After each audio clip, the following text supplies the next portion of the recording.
The drought took our creek in August of 2016, and by the last week of September, the only running water left on this mountain was coming out of a hole in the ground behind my barn at less than a gallon a minute. That is when the two of them started coming. Down the dry branch bed after midnight, across the bottom of the pasture, to the concrete trough my daddy poured in 1961. The big one walked in front. The little one came behind with a hand laid flat on the big one's back. And on the nights when the rocks in that branch bed were too much, the big one picked the little one up and carried it the last 40 yards. I have 511 pictures of it, and I have never put one of them on the internet. After you hear the rest of this, you will understand why. Before we get into it, let me know where you're watching from, and if you've had an encounter like this, give it a like and hit subscribe while you're down there. All right, let me back up to the spring, because none of this makes sense until you understand the water. My name is Vernon Hughes. I spent 28 years putting in wells and pumps in Rabun County, Georgia, which means I have spent most of my adult life thinking about where water comes from and where it goes when it stops coming. Rabun County is the top right corner of Georgia, wedged against North Carolina on one side and South Carolina on the other, and it is the wettest county in the state. Rabun Bald, second highest mountain in Georgia at 4,696 feet, catches north of 80 inches of rain in a normal year. In the coves, the rhododendron grows so thick the old people call it a laurel hell, and they are not being poetic. Get into one of those sideways and you will crawl back out the same direction you went in. My place is 96 acres in a cove off Persimmon Road, up above Lake Burton on the Highway 197 side, about 12 miles northwest of Clayton, at around 2,400 feet. You come off Persimmon onto a gravel drive that runs 3/4 of a mile up the branch, cross a low-water ford, and come out in the bottom of the cove where the ground opens up. 6 acres of pasture my grandfather cleared, the house on a bench above it, the barn below the house, and the rest hardwood running up 2 ridges to the line. White oak and chestnut oak on the dry ridges, tulip poplar and basswood in the coves, sorewood and black gum and hickory, and the dead hemlocks, standing all over this county now, gray and limbless, killed off by the woolly adelgid that came through in the early 2000s and ate them from the top down. There is a whole generation of people in Rabun County who have never seen a live hemlock over 30 feet tall.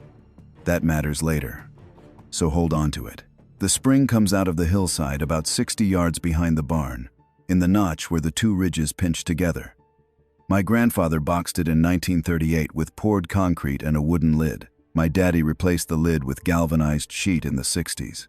The box is about 4 feet square and 3 deep, set into the bank, and the water comes into it through the gravel at the bottom, rather than out of any single crack you could point to. That is how it works in this kind of rock. You do not have limestone caves under Rabun County. You have gneiss and schist, hard crystalline rock with fractures running through it. And above that you have saprolite, which is rock that has rotted in place over about 1 million years until it has the texture of damp brown sugar. Rain soaks into the saprolite, works down until it hits solid rock, then runs sideways along that contact until the hillside cuts through it and lets it out. Half the old home places in these mountains sit 40 yards downhill from one. Ours ran between 2 and 3 gallons a minute for as long as anybody kept track. And it came out at 55 degrees in January and 55 in July because the ground holds close to the mean annual air temperature and does not care what the weather is doing. A gravity line runs from the box down to the house, and the overflow runs out a 2-inch pipe into my daddy's trough, and from the trough it spills over the far lip into the branch and heads for the Tallulah River. That trough is 9 feet long, 28 inches tall, and it has been full of water continuously since Kennedy was president. Nobody in my family has ever turned it off. There is nothing to turn off. I bring that up so you know I did not come at this as a man who wanted to believe. I came at it as a man who has pulled 400-foot drop pipes out of dry wells for a living and knows what water does and does not do. The drought that year was the kind that gets a name later. It did not come in slow. We had a decent spring, and then in June it just quit raining, and every week the deficit got worse instead of better. By late August, the branch that runs past my drive had stopped moving. It went to standing pools, then wet rocks, then dry cobble and dead crawfish. I had never seen that branch stop. My daddy never saw it stop. By September, my phone would not quit ringing. Everybody in the north end of the county wanted a well drilled or a pump reset or somebody to tell them why the water in their shower had turned the color of weak coffee. I was 3 years retired and still going out on calls, because when a 70-year-old woman on Betty's Creek says she has been carrying buckets from her neighbor's spigot for 2 weeks, you go. I pulled more silted pumps that fall than in any full year I worked. The state put North Georgia under a level 2 drought response in November. No outdoor watering, except by hand. No washing your driveway. All of that. By then the maps had gone the color they use for exceptional, which is the last color they have. And Rabun County was in the middle of it. The wettest county in Georgia. There is a joke in there somewhere and I never found it funny. My own spring dropped, but it held. I measured it with a 5-gallon bucket and the second hand on my watch, which is how you measure a spring. And in June it was making 2¼ gallons a minute. 1st of September, 3/4. 1st of October, less than 2/10. That is better than a 90% loss, and it still made me the richest man on that ridge. Because by October the Wilson place a half-mile south had gone dry, and the bells above them had gone dry, and the wet weather seeps up on the north ridge, the ones that make the ground spongy in April, had turned to hard, cracked dirt.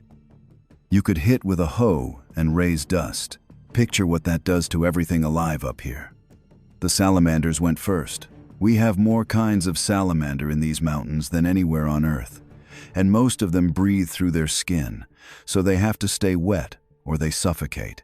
In a normal year, if you flip a flat rock in that seep above my spring, you will find 3 or 4 duskies under it and maybe a spring salamander, which is the big orange one that will look right at you. In October of that year, I flipped rocks for 20 minutes and found nothing under any of them but dry pill bugs. The deer changed their patterns. The bear came down out of the national forest, and that was what everybody in the county was talking about. Because bears were showing up in Clayton, in dumpsters behind the Ingalls, in people's yards at 2 in the afternoon. A hungry bear in a drought year does not care about your fence. And that, right there, is why I bought the first camera. Bears will tear up a spring box. They will work the lid off, going after the cool air coming out of it. Get in the water to lay down, and then you are drinking bear for a month.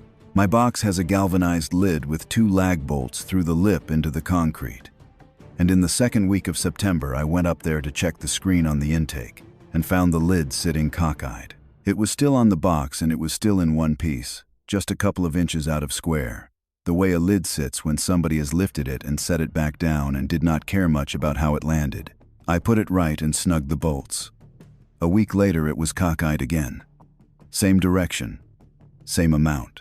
So I went to the Walmart in Clayton and bought a Browning Strikeforce HD Pro for $130, a 2-pack of 32 gigabyte cards, and a box of lithium AA batteries, because lithiums hold up better, and I was not hiking up there every 10 days to change alkalines. The Strikeforce runs a low-glow infrared array, which means the LEDs show a dull red when it fires if you happen to be looking straight into it. The trigger on that model is around 0.4 of a second, which back then was about as quick as you could buy without spending real money. Detection out to 80 feet, decent flash out past that. I strapped it to a white oak, 22 feet from the spring box, aimed down at the lid, chest high. Then I stood in front of it and waved my arms so I would have a photo of myself for scale. If you want to know how big a thing is in a picture, you need an object of known size in the same picture, and the cheapest one I own is me. I am 5'10½". Quick thing before we get into it. I have a book coming out. It's called the Bigfoot Codex. It's a compilation of all my research and findings. It's kind of my baby. So if you want to check it out, links down below. And let's get you back to the video. 9 days later, I pulled the card. I sat at the kitchen table with my laptop and a cup of coffee, and Faye put the radio on low, the way she does in the morning, and I scrolled. Faye is my wife. 41 years that November. She grew up on Wolf Fork, and she has spent her whole life around men who talk about water pressure at the supper table. So she has a talent for looking interested that I have never once believed. The card had 640-some images on it. Raccoons, mostly. Raccoons are the whole reason trail camera companies stay in business. A gray fox at 3:15 several nights running. A possum. A bobcat that stopped at dusk and looked straight into the lens for 2 frames. And a doe with a fawn that had lost its spots. On the 6th night, a black bear came up the notch, put its front feet on the spring box, put its nose down on the lid, held there for 4 frames, and then went off to the left without touching anything else. Sow, maybe 150 pounds. There was my lid. Case closed. I felt good about myself, except that was the 12th of September, and the lid had been cockeyed on the 4th, and the bear on the card never actually moved it. She leaned on it and smelled it and left. And when I looked at every frame in that 9-day stretch, there were 14 triggers with nothing in them at all. Empty triggers happen. Wind moves a branch that has been sitting in the sun. The branch is warmer than the air behind it. The sensor reads the difference and fires. But there was no wind that month worth talking about, and the 14 empties were not scattered. 11 of them fell between midnight and 4 in the morning, and the timing inside them was wrong. A wind trigger gives you 1 frame, maybe 2, then quits. 9 of those 11 came in pairs, 1 frame and then a second frame, 25 seconds later, which is the reset interval I had the camera set to. Something entered the detection zone, left, and came back into it 25 seconds later. I moved the camera, took it off the white oak and put it on a poplar across the notch, higher up and further back, so it looked down the hill and covered the box, and about 30 feet of the trail that runs along the contour, wider view and more depth. And I did what I should have done the first time, which was write down every measurement I might need later. Distance from lens to the near corner of the spring box, 26 feet. To the far side of the trail, 44 feet. Height of the box lid off the ground, 31 inches. Height of the camera on the tree, 48 inches. I wrote it on a page in the back of the same spiral notebook I used to keep well logs in. And that notebook is sitting next to me right now. The next card was where it started. October 1st. I pulled it in the morning, hiked back down, poured the coffee, and started scrolling. Deer, deer, raccoon, raccoon. The fox again. Then, September 26th, 1:52 in the morning. The frame is the spring box, the trail, the bank behind it going up into the laurel. The infrared lights everything out to about 35 feet well, and then falls off hard into black. And in the right third of the frame, coming into the trail from uphill, there is a shape that is not finished entering the picture. About 2/3 of it is in the shot. The rest is past the edge. What I could see was a leg, from about mid-thigh down, and a hip, and the bottom of a torso, and the whole thing is dark and covered in something that is not smooth. Hair, not fur laying flat like a deer or a bear in good condition. Hair with length to it, hanging, a little matted, catching the infrared so the outer edge of the leg came back lighter than the middle of it, and the leg was straight. That is the thing I keep coming back to when people ask me what got my attention. A bear's back leg is not straight. A bear walking on its hind feet stands with its knees bent and its butt down, and it can only hold it for a few seconds before it drops. This leg was extended, the way your leg is extended when you are standing on it in the middle of a stride. Long, too, relative to the piece of torso above it. If I put a ruler on it against the height of the springbox lid, and I did, over and over, for about 2 weeks, the hip joint in that picture was somewhere between 44 and 48 inches off the ground. My hip is 36 inches off the ground. The next frame is 25 seconds later. Empty trail. Whatever it was had gone on out of the detection zone to the left, which is downhill toward the trough and the pasture, and it never came back into it that night. I looked at those 2 frames for a long time. Then I got up and refilled the coffee and came back and looked some more. And then I did what any sane man would do, which is start listing everything it could be. A bear standing up, and I have already told you why not. A man in dark clothes, and I will get to that. A hog, and no, a hog is not 4 feet tall at the hip and does not have a straight vertical leg. A deer at a strange angle, which does not work either because a deer's hind leg has a hock in it that reads instantly once you have looked at 10,000 deer pictures. The man theory stuck around longest, because it is the only one that does not require anything unusual to exist. The Chattahoochee National Forest boundary is 1.5 miles up my north ridge, and ginseng diggers come down off that ground and work private land in the fall. Because the good hollows do not stop at a property pin, September is exactly the season for it.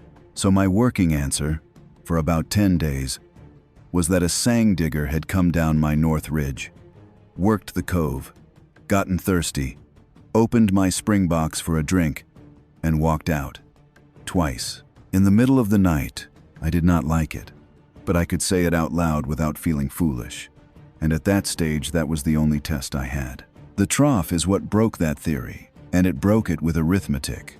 Understand that I had been watching that trough all fall the way a man watches a gauge, with the spring down under 0.2 of a gallon a minute, and the house drawing off the gravity line. The overflow into the trough had gotten thin. In June, it ran a steady stream you could hear from the barn. By the 1st of October, it was a trickle you had to look at to be sure of. The trough is 9 feet by 2 feet, roughly, and it holds right at 300 gallons when it is full to the lip. Here is the arithmetic I was carrying around that month. Less than 0.2 of a gallon a minute is 260 gallons in a day. 2 people in that house with no dishwasher run about 140 of it, and I know that number because I know how many times a day my own pressure switch kicks on. The rest goes out the overflow into the trough. Evaporation off 18 square feet of open water in October is around 3 gallons a day, and the sun is only on that trough 4 hours because of the ridge.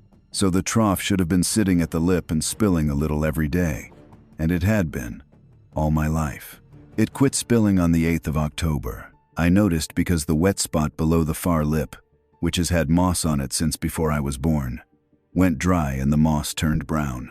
So I put a yardstick in it and started reading it twice a day, 7 in the morning and 7 in the evening, and writing both numbers down. Through the daylight half, with the sun on it and the air moving, the water dropped about 1/8 of an inch, 1.5 gallons. That lines up with evaporation, and I have no argument with it.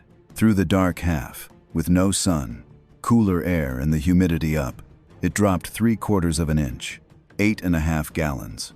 It should have gone down less at night than in the daytime.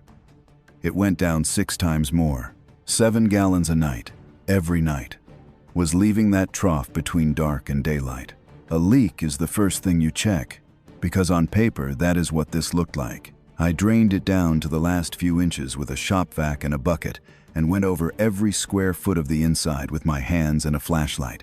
My daddy's trough is 55 years old and it does not have a crack in it. A leak does not take the daylight hours off.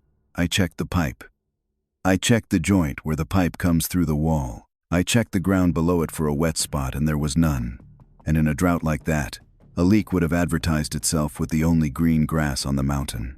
Then I looked at the silt. Any trough that has stood outdoors for 55 years has an inch or 2 of fine silt on the bottom. Leaf grit, dust, whatever washes down the pipe. Mine had about 1.5 inches of it, and it was undisturbed everywhere except the north end. At the north end, the end that faces the pasture, the silt had been scooped out clean down to the concrete in a patch, maybe 18 inches across, and the scooped material had been pushed up into a low ridge behind it. That is not a bear. A bear that gets in a trough leaves the whole bottom churned and leaves hair on the lip and leaves mud on the outside where it climbed out. This was one clean place. At one end, on the side you would stand at if you were standing on the ground and reaching in. I put the second camera up that afternoon.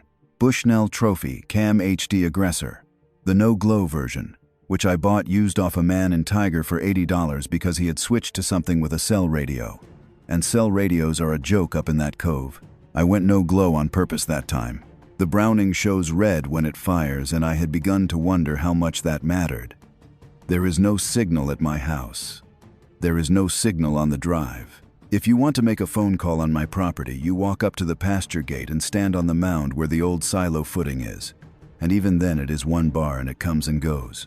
I put the Bushnell on the fence post at the northeast corner of the pasture, 41 feet from the trough, aimed across it, so the trough sat in the middle third of the frame with the branch bed and the tree line behind it. Then I walked the frame with a tape measure and wrote down every reference point. Trough near lip, 41 feet. Trough far lip, 43. The locust fence post beyond it, 61 feet, and that post is 52 inches out of the ground. The dead hemlock at the mouth of the branch, 94 feet, and I could not measure its height. So I did what my grandfather would have done, and I laid a stick and paced the shadow at noon and worked it out at about 38 feet, which turned out to be the most useful number in this entire story.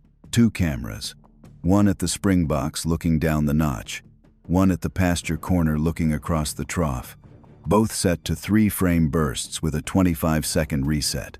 The first Bushnell card, pulled the 17th of October, had 890 images on it, and I went through every one. The 7th through the 11th, nothing but the ordinary traffic. Deer coming to the trough at all hours, which was new, because in a wet year deer do not need a trough. Raccoons, a skunk, 2 coyotes together on the 9th at 11:40, drinking, and then leaving in a hurry, which coyotes do not usually do. The 12th of October, 12:51 in the morning, is the first frame that has both of them in it.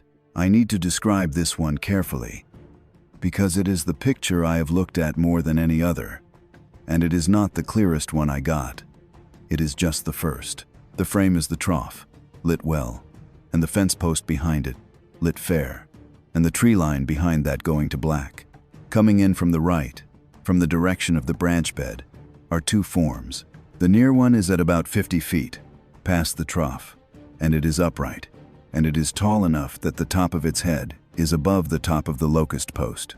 The post is 52 inches, but the near form is 9 feet behind the post. So the geometry works against me there, and I will not tell you what its height was from that picture, because you cannot get an honest height out of that picture, and I am not going to pretend I can. What I can tell you is the shape, wide across the shoulders, wider than a man by a good bit, and the width did not taper up into a neck the way a person's does. The head sat down between the shoulders, forward of them, and the top of the head was not round. It came to a low ridge front to back. The arms hung down long. In that frame, the near hand is visible against the lighter background of the trough water, and it hangs below where a knee would be. The second form is 8 or 10 feet behind the first, smaller, and it is not walking on its own line. It is directly in the first one's track, and its right arm is raised in front of it at about shoulder height, and the hand at the end of that arm is resting flat against the back of the one in front. That is the whole frame. 2 forms, one behind the other, contact between them, in the dark, 7 or 8 feet the far side of my daddy's trough.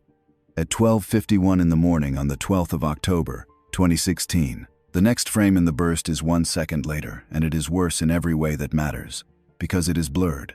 Both of them move during the exposure. In low light, the camera has to hold the shutter open longer and anything that moves smears. The third frame in the burst is clean again, and they are gone out of it to the left. I sat there in the kitchen with that on the screen, and Faye came through and said something about the propane man, and I said, yeah. And she stopped and said, what is that? And I closed the laptop. I am not proud of that. It is just what I did. For the next 3 weeks, I ran those 2 cameras like it was a job. And I kept a page in the notebook the way I used to keep a page on a well. Date, camera, time of first trigger, time of last trigger, number of frames, 1 line on what was in them. The pattern came off that page fast, and it was tighter than anything I have seen an animal do. They came every night. I do not mean most nights. Every night. From the 12th of October through the end of the month, I did not have a single blank night on the pasture camera. Earliest arrival in that stretch was 11:26. Latest was 2:19, and 22 of the 31 nights fall between 12:40 and 1:30. They came in from the right, out of the branch bed, every time. They left to the left, up the pasture edge toward the notch where the spring box is, every time. And the elapsed time from the first trigger to the last, meaning the whole time they were inside the detection zone of that camera, ran between 4 and 11 minutes, which for an animal drinking at a trough is a very long visit. Deer drink for 90 seconds. A bear will spend 3 or 4 minutes at water. These 2 spent 8 and 9 minutes at a concrete trough in the dark, and the frames show them standing still for most of it. I went looking for tracks and got nothing. for the same reason everything else that fall was miserable. There was no mud. The branch bed was dry cobble and rock does not take a print. The pasture had gone dormant brown and the sod was hard enough to wring a shovel. I walked the route twice at daylight, from where the branch comes out of the trees to the trough to the notch, and all I found was grass laid over in a line. And grass lays over for anything. I got one print. One. On the 19th of October, in the silt inside the trough, there was a place at the north end where the silt had been scooped out, and I have already told you about that. What I had not done until the 19th was look at the silt ridge that had been pushed up behind it. That morning the light was coming in at a low angle over the ridge and it caught something on the top of the ridge that was flat when everything else was rough. 4 impressions in soft silt under close to 2 feet of water. Fingers. 4 of them in a row. The outer 2 shorter than the inner 2, pressed in maybe a ½ inch deep, and above them a broad, shallow mark where the heel of a hand had been. Whatever it was had reached into the trough, put its hand down on the bottom to steady, and pushed the silt back. I measured across the 4 impressions with a folding rule, 5 3/4 inches, outside to outside, and my hand across the knuckles is 3 1/2. The length from the top of the palm mark to the end of the longest impression was about 4 1/2 inches, and again mine is closer to 3. I did not photograph it. I have kicked myself for 8 years. What I did was stand there with my sleeve wet to the elbow, and then sit by the trough for an hour and draw it in the notebook instead, badly, because I cannot draw. The drawing is still in there. It looks like 4 beans and a potato. Water is a solvent, and silt is silt. By that evening the edges had gone soft, and by the next morning it was a shallow blur, and after that it was nothing. That week I bought the 3rd camera, and I bought it for one specific reason, which was sound. A Browning Recon Force FHD, which was the video model, $180. It shot 10 to 20 second clips at high definition and recorded audio while it did it. Still cameras do not record sound and almost none of them ever have. And by the 3rd week of October I had gotten it into my head that if I could hear these things, I would know what they were. Because everything alive makes noise, and noise is honest. A dark picture is not. I put the Recon Force on the same fence post as the Bushnell, one above the other, both aimed across the trough. I set it for 20-second clips with a 10-second reset, which chews batteries and fills a card, and I accepted that I would be up there every 4 or 5 days. Then I did something else, and this is where I stopped being able to call it curiosity. I hiked up to the box and dug it out. The intake screen had silted in some, the way they do, and I could get another 1/10 of a gallon a minute out of the box if I cleaned it and reset the gravel bed. That is a legitimate thing for a man to do to his own water supply in a drought, and I would have said so if anybody had asked. But I also went down to the trough that same afternoon and I got a 5-gallon bucket and I baled the silt off the whole bottom of it, not just the north end, and I scrubbed the sides, and I stood there and watched it clear for a while before I walked back up to the house. Faye asked me why I was cleaning a cow trough in October when we have not had a cow since 2011. I said I was killing time. 41 years. She let it go. And that is not because she believed me. The clean trough is what brought them close. Up to the 23rd of October, everything I had came from beyond the trough, 50 to 60 feet out, which on a no-glow camera at night is the range where you spend a lot of time arguing with yourself. On the night of the 23rd, they came around to the near side and stood at the lip closest to the camera, 41 feet, with the infrared full on them, and I quit arguing. The frame is time-stamped 12:58 a.m. It is the second frame of a 3-frame burst, and it is sharp, because neither of them was moving. The big one is standing at the north end of the trough, with its left side to the camera and its head turned toward it. It is standing on flat ground, both feet down, no lean. The trough lip is 28 inches off the ground, and I know that number the way I know my own birthday. In that frame, the lip crosses the big one about 2 inches above the knee. On me, 28 inches is halfway up my thigh.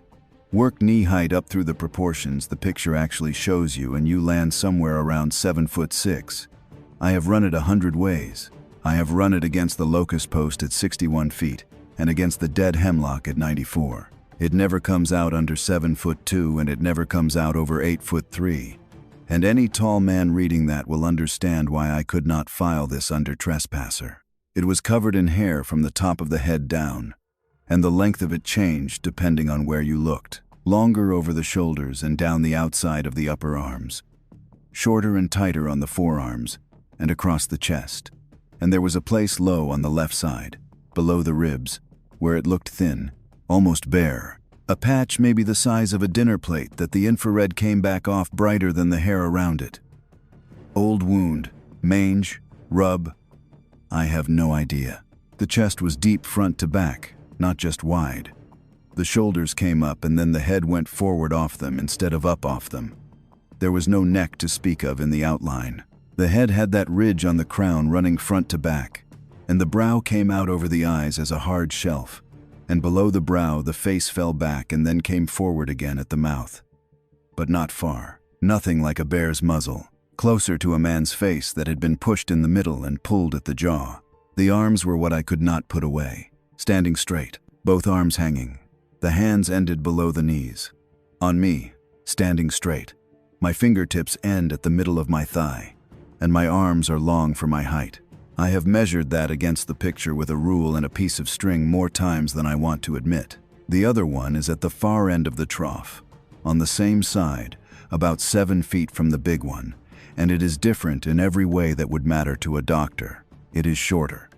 On it, that same 28-inch lip crosses at mid-thigh instead of above the knee, which puts it near 6'2" or 6'3", still taller than any man in my family.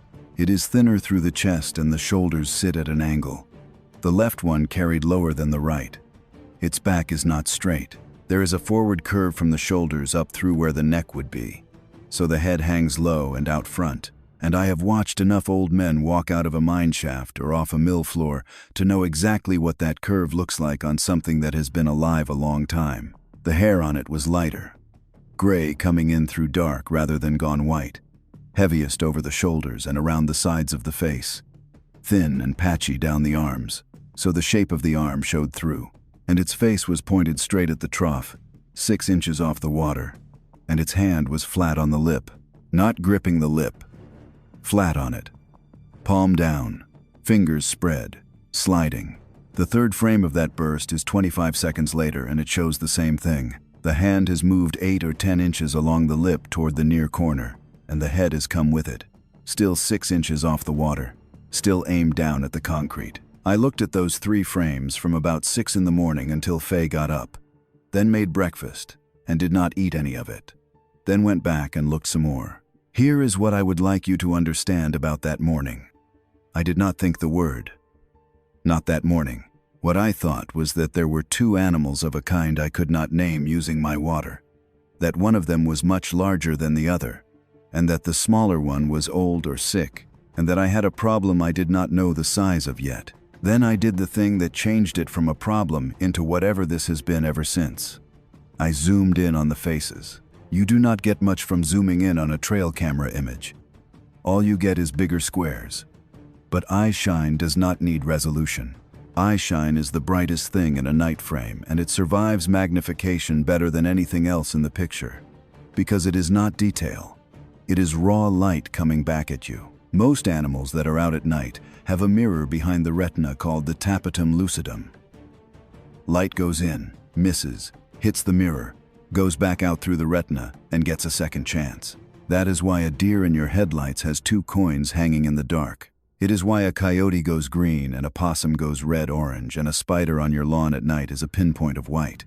Humans do not have it, which is why our eyes go red in a flash photo instead of gold. The big one had it. In that frame, both of its eyes came back as 2 dim discs, low and wide set under the brow shelf, and the color was toward gray rather than green or gold, and they were aimed at the camera. The little one did not. I went frame by frame through every image I had of it, back to the 12th, and then forward through everything I collected afterward, and I have the number written down. 219 frames where the smaller one's face is turned toward the camera at a workable angle. In 219 frames, its right eye gives back a faint smear of light, weak and scattered, and spread out past the edge of where the eye ought to be, like light hitting a dirty window instead of a mirror. Its left eye gives back no shine at all. Where the shine ought to be, there is a flat, pale disc, brighter than the face around it, sitting in the socket like a button sewn on. I did not know what that meant on the morning of October 24th. I only knew that it was the same in every single picture, night after night, from every angle, and that whatever else was happening in my pasture, that part of it was not a trick of the light. It took me until the first week of November to take it to somebody, and when I did, I took 2 square inches of it. There is a large animal practice on the 4-lane south of Clayton that I used for years, back when we ran cattle, and the vet there was a woman named Melissa Owens who pulled a calf out of one of my heifers at 3 in the morning in a sleet storm in 1998, and never once brought it up afterward, which is the highest compliment I know how to pay a person. I cropped one frame down to a rectangle the size of a postage stamp. Both eyes of the smaller one and an inch of face around them, blown up until it was mostly grain, printed on Faye's inkjet. Nothing else. No shoulders, no trough, no scale. I caught her in the parking lot between calls, which is where you catch a country vet, and I said I had a question that was not about a patient. She took the paper and held it up and turned it to the light and said, "Night camera?" "Infrared," I said. She looked at it a while longer and then she said, "Well, the left one is done. That is a mature cataract. The whole lens has gone opaque, and what you are seeing there is not a reflection off the back of the eye. It is light bouncing off the front of the lens and coming straight back at you. That is why it looks like a flat white button instead of a coin. There is no shine because nothing is getting through the lens to the mirror behind the retina, and nothing is getting back out." "And the other one?" I said. She tilted the paper. "The other one is on its way," she said. "See how the light is spread out and smeared past the edge instead of sitting in a tight disc? That is scatter. The lens is clouding, but it is not solid yet. There is still something coming through, so it can see out of that one." She said, "It can tell you where a window is, day from night, maybe a shape crossing a bright background. It is not seeing the world." Then she said, "How old is he?" I said I did not know. She said, "When did you get him?" I said I did not, and she looked up off the paper at me. Then she looked back down at it and she got quiet in a different way, and I watched her face do a thing I have thought about ever since. She turned the paper a quarter turn. She moved it further out and brought it back in, and she said, "Vernon, what is the interpupillary on this?" I said, "What?" She said, "The distance between the centers of the 2 eyes. Because whatever this is has a pretty wide set to it, and I am trying to decide if I am looking at a big dog with a bad head shape or something with a skull I would not expect." And I stood there in a gravel parking lot with a truck idling behind me, and I told a woman I had known for 18 years that I would have to measure it and get back to her. And I got in my truck and I drove home and I never got back to her. That is not the proudest chapter of this. She called me twice that spring. I told her the dog had passed, which was the first outright lie I put on the pile. And she said she was sorry. And we talked about the price of hay.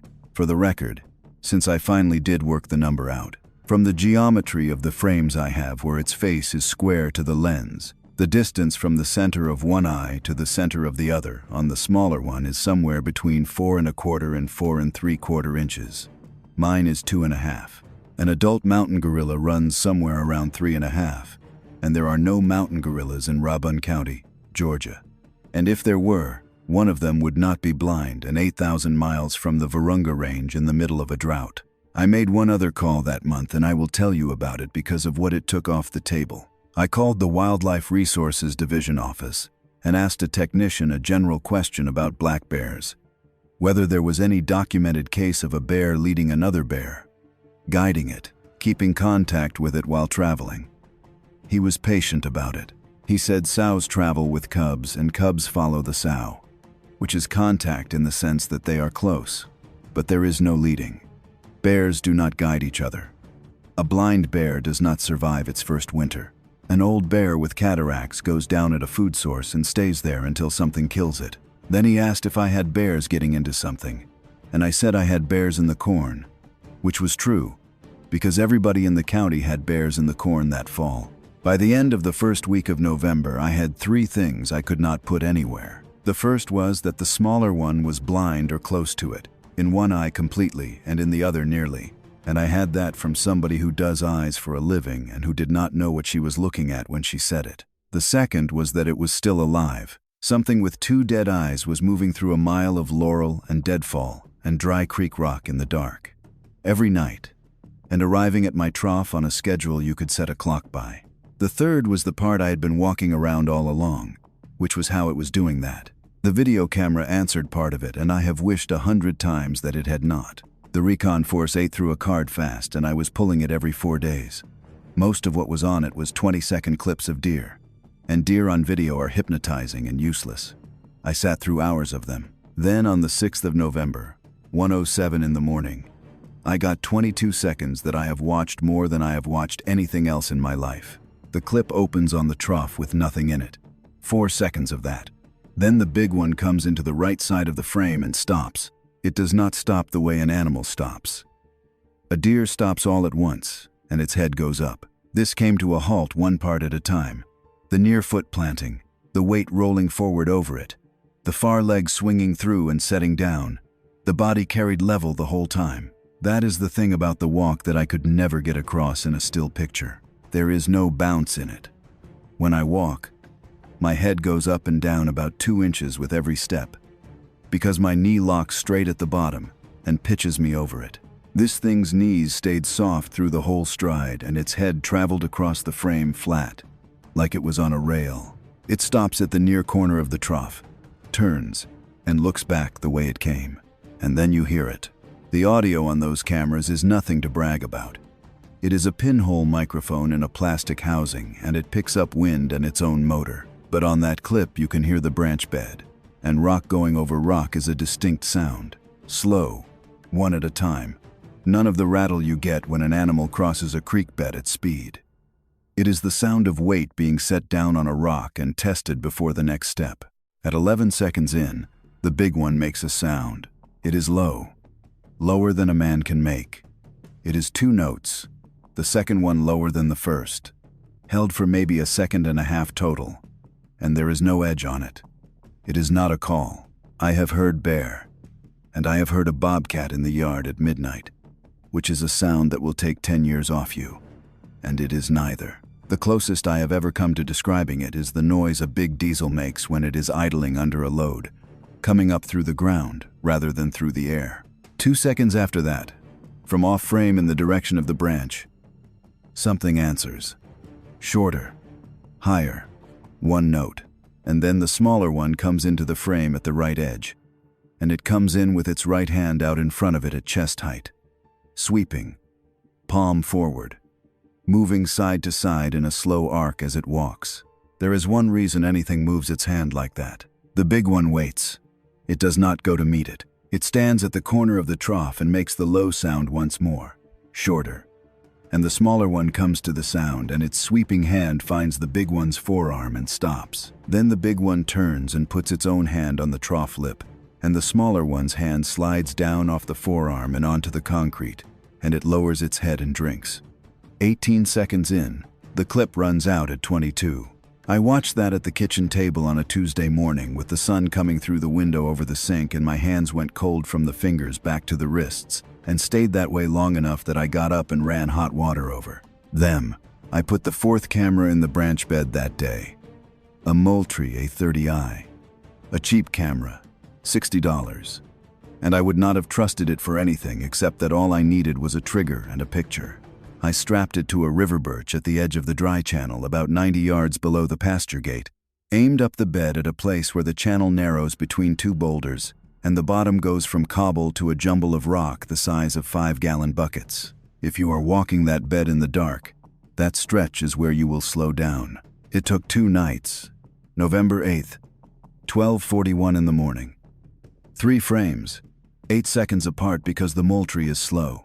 In the first frame, the big one is standing in the narrows, side on, facing up the channel, and the smaller one is standing against its right side with both hands on it. In the second frame, the big one is bent at the waist and at the knees, low, and its right arm has gone behind the smaller one's legs, and its left arm is across the smaller one's back. In the third frame it is upright and it has the smaller one off the ground. It is held across the front of the body, the way you carry a person out of a burning house. The smaller one's back along the left forearm and its legs over the right, and the smaller one's arms are up and around behind the big one's neck, and the big one's head is turned down and to the left, toward it. That is the picture from the title. I have had it in a folder for 8 years and I have shown it to 2 people, and one of them is dead now. The Bushnell picked them up 9 minutes later at the trough, both on the ground, drinking, ordinary as milk. 90 yards of bad rock. That is what the carry covered. From the narrows to where the channel comes out flat at the pasture gate is 90 yards of ankle-breaking cobble, and above and below it the bed is smooth enough to walk. On the smooth ground the old one walked. On the rock it did not. I sat with that a day and a half, and then I took the laptop into the living room where Faye was, and I said I needed her to look at something and not say anything until it was over. It took about 40 minutes. I went in order, from the 26th of September to the 8th of November, and I did not tell her what to look at. When I got to the branch bed frame, she reached over and put her hand on my wrist and moved the laptop 3 inches closer to herself, which she has never done before or since. At the end of it, she sat back and she said, "How long?" "6 weeks," I said. She said, "And you have been going up there in the dark by yourself, to change batteries?" That was not the question I expected, and it is the only one she asked that night. The trouble with keeping something to yourself in a county of 16,000 people is that the county does not agree to help you do it.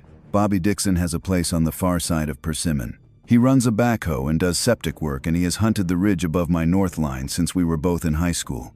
By handshake, no paper, the way it has always been done up here. Firearms season on deer opens the 3rd weekend of October in this state and runs to the middle of January. And every year around the 1st of November, Bobby calls me and asks if the cove is open, and every year I say what I have always said, which is that he does not have to ask. He called on the 5th, and I said no. There was a silence on that phone I could feel through the receiver. I said the cove had gotten torn up in the drought and I wanted the deer left alone in it, which is not a thing that means anything. Deer do not get torn up. He said, "All right, Vernon," and hung up. And he did not call back that season, and he did not stop by at Christmas either. 2 days later, I saw a truck parked at my low-water ford at 6 in the morning with a Rabun County tag and a rifle rack. Nobody in it. I sat in my own driveway about 10 minutes, not knowing what to do with myself, then drove up to the pasture gate and blew the horn twice, which is the rudest thing a man can do on a mountain at daylight. And 40 minutes later, a young fellow in orange came down the north ridge looking sheepish and said he thought this was national forest. He may have believed it. The boundary up there is old blazes on trees that died of the adelgid 10 years ago and fell over. I told him where the line was and I was polite about it. And then I went home and sat in the truck in the yard with the engine off for 20 minutes. Because here is what I had gotten myself into by then. I had 2 animals of an unknown kind coming to my water every night at 1 in the morning. One of them old and blind and dependent on the other, and I had 500 acres of hunting ground on all 4 sides of me, full of men with rifles who had every legal right to be there, and there was not one single thing I could say to any of them that would not end with my property in the newspaper. I want to be honest about the shape of that, because it was not all noble. Part of it was not wanting them shot. Part of it was not wanting 100 cars on Persimmon Road. And part of it, the part I like least, was that I had gotten possessive about it the way a man gets possessive about a fishing hole. Then on the 9th of November, the mountain caught fire and none of that mattered for 11 days. It started up in the southern Nantahala, north of Tate City, on the ground they call Rock Mountain, up against the North Carolina line. In a normal November, you cannot make that country burn with a gallon of diesel. That year, the leaf litter was so dry it went like paper, and there had been fires all over the southern mountains for weeks already. Tatum Gap over on the other side of the county, others down in Fannin, and the whole state was under a burn ban that nobody needed to be told about. By the 11th, you could see the column from my pasture gate. By the 12th, the smoke came down into the cove and did not leave. I cannot explain that smoke to anybody who was not in North Georgia that month. It settled at night, when the air quits moving, and by morning it filled the cove to the ridgelines like water in a bathtub. You could not see the far side of my pasture from the porch. The sun came up as an orange disk you could look straight at. Ash fell on the truck. It got in the house through a shut door. Faye's asthma, a once a spring thing for 30 years, put her on the nebulizer twice in one night. And my son Jason called from Gainesville 4 times in 3 days, and each call got shorter and firmer. They closed roads on the Forest Service ground and had crews staging out of Clayton. By the 15th, I had a truck packed with the fireproof box, the photo albums, Faye's medicine, and the dog. I did not think about the cameras once in those first 6 days, and I want that on the record, because everything after this makes it sound like I had lost hold of my priorities, and I had not. My wife could not breathe. That was the whole of my thinking. We left on the 16th for Jason's house, but before I got in that truck, I spent an hour and 20 minutes doing something I did not tell my son about when he asked why we were late. I went up to the spring box with a pipe wrench, and I closed the valve on the house line. All of it. Everything the spring made from that moment on went out the overflow, down the 2-inch pipe, and into my daddy's trough, and out of the trough over the far lip and into the branch. There was whatever sat in the water heater and the pressure tank, and I did not care about that, because we were leaving. Then I got a splitting maul and a piece of 2x6 out of the barn, and I braced the galvanized lid of the spring box up off the concrete about 8 inches, propped open, so that if it came to it, a thing with no eyes could put a hand in there and find water that was not in a trough. That box is 4 feet square and 3 deep with 55-degree water in it, and a bear could not have gotten in with the lid braced that way. But a hand could. And then I did the last thing, which I have never told anybody, including Faye, and I am going to tell it now and let it sit however it sits. I stood at the trough in the smoke at 11 in the morning on the 16th of November with a truck running down at the house, and I said, out loud, to a pasture with nothing in it, that the water would keep coming and that they should stay in the bottom of the cove and off the ridges. And then I felt like an old fool, and I walked down and got in the truck and drove my wife to Gainesville. We were gone 8 days. The fire never came within 4 miles of my line. It burned north and east of us on the national forest, and it did what those fires do, which is creep along the ground eating litter and duff, and then run when it finds a slope and a wind. It was not out when we came home. It was not out until the rain came. I got back on the 23rd, the day before Thanksgiving, in weather that was still the color of an old nickel. And Faye stayed at Jason's another week because her lungs had not forgiven the county yet. The cameras had run the whole time. That is the one thing lithium batteries will buy you. The Bushnell had 490 images on it. The Springbox camera had 260. The Moultrie down in the branch bed had gone through and had 111. The Recon Force, the video camera, the one with the microphone, had filled its card on the 18th of November at 9 in the evening and shot nothing after that.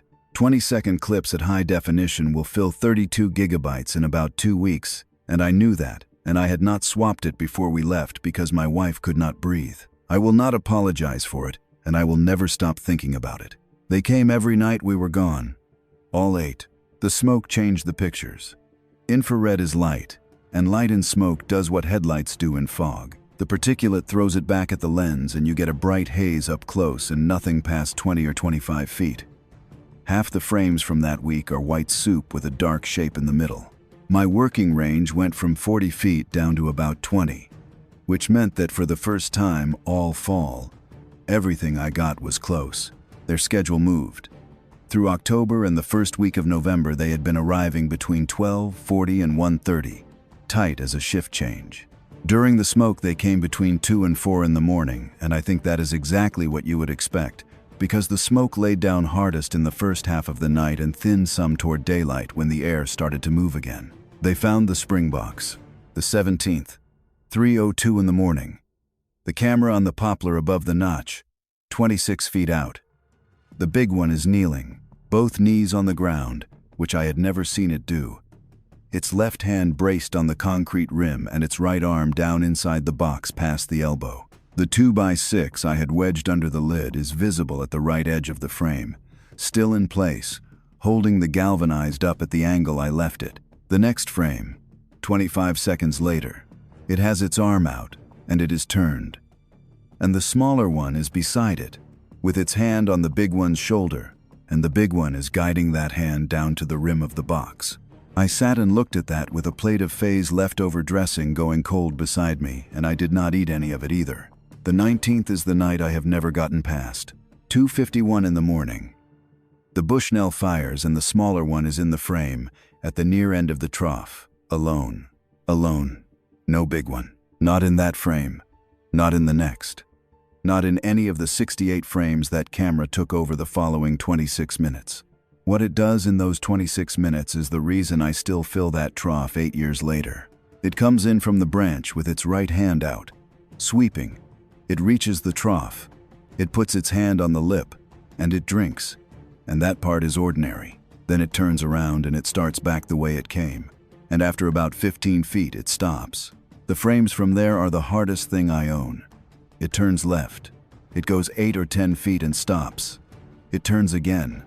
In one frame, it is facing the fence post. In the next, it is facing the house.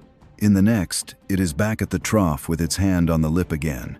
And in the one after that, it is 20 feet the other side of the trough, out toward the middle of the pasture, in a place I have no picture of it ever standing before or after. It made 4 separate returns to the trough in 26 minutes. I mapped every frame on a piece of graph paper with the fence post and the trough and the gate for reference. And what that paper shows is a thing going out from the water in a different direction each time and coming back to it, because the water was the only fixed point in the world it could find. It could not find the branch. It had come 90 yards up a rock channel it could not see, in smoke, and it got to the water, and then it could not find its way back out of my pasture. And through all of that, at 1 in the morning, on the 19th of November, in the middle of a national forest fire, the sound of it is not on any card I own, because a 32 gigabyte card filled up on the 18th at 9 at night. At 3:17, the big one comes into the frame from the right at a speed I never saw it move at any other time. 2 frames and it has crossed 25 feet. In the 3rd frame, it has both hands on the smaller one on each upper arm, and their heads are close together. And then the whole rest of that burst is the 2 of them standing still. 6 minutes of standing still. 14 frames. Then they go out to the right together. The smaller one's hand flat on the big one's back, the way they had come in every night since the 12th of October. I sat back from that laptop in an empty house with the smoke still on everything, and I said something out loud that I am not going to repeat. Then I went to the barn and got the tractor and a bush hog, and at 7 in the morning on the day after Thanksgiving, I mowed a lane 40 feet wide from the pasture gate down the edge of the branch to the narrows.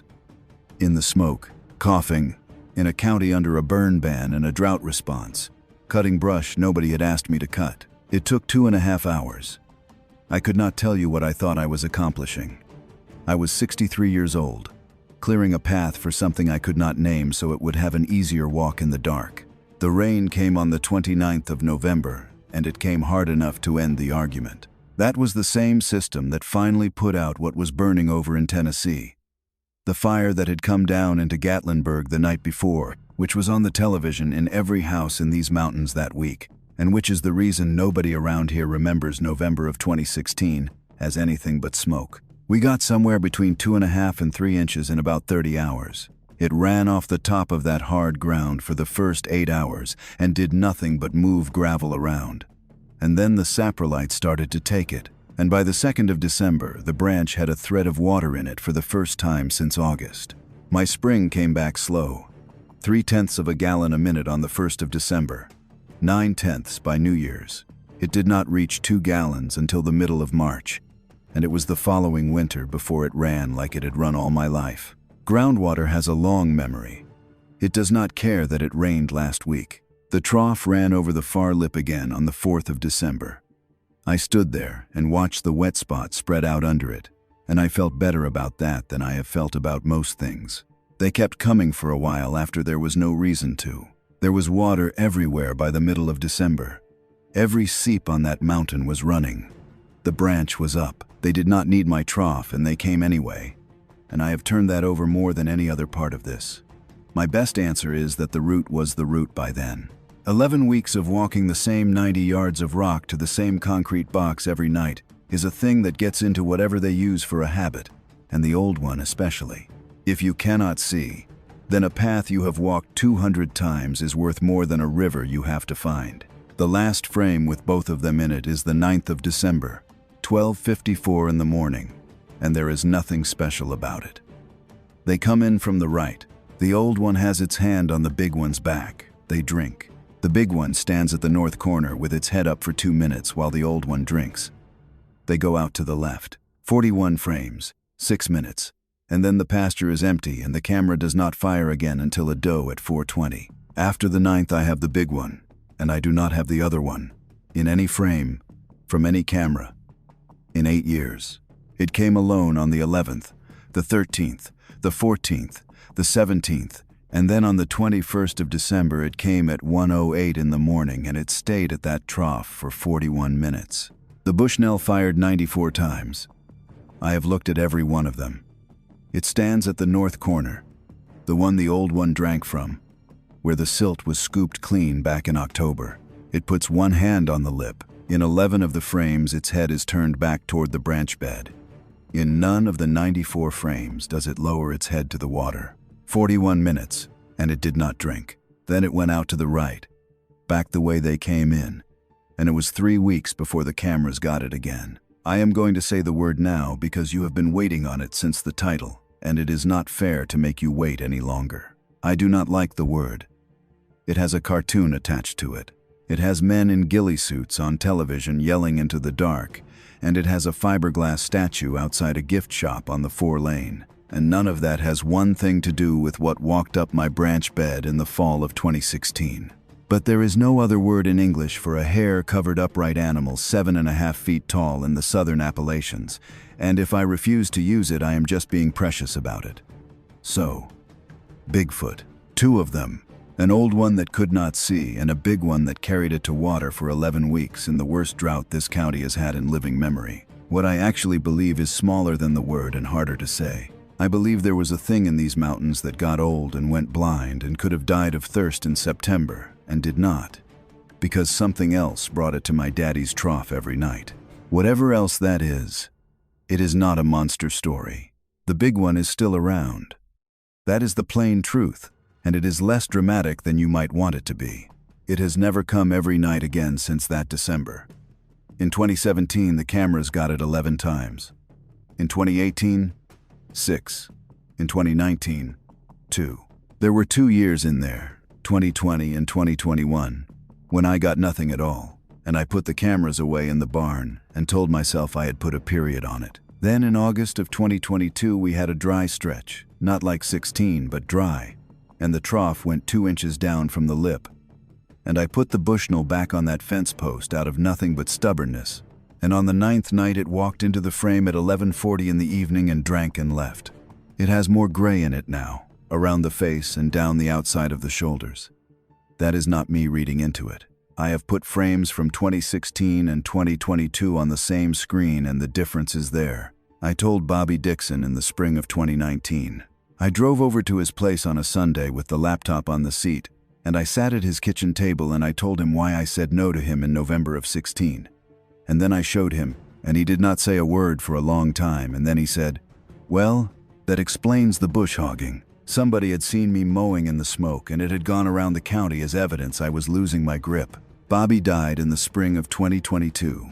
Heart. He never told anybody. Which I know because nobody ever came up my drive to ask. That is everyone who knows. Faye. Bobby. And now, every one of you. Which is a thing I have thought hard about. And the reason I am doing it now and not in 2017 is that Bobby is gone, and I am 71 years old.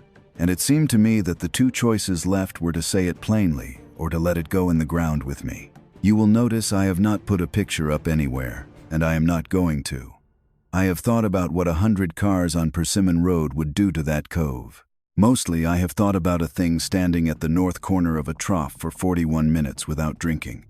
And I have decided that whatever it is owed by me, it is not that. Here is where I have landed. And it is not a resolution.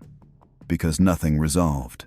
I never shut the valve off to the house again except in August of 2022, and then again in the dry part of last summer, and I will do it again the next time the trough goes down and the moss under the far lip goes brown. It costs me nothing.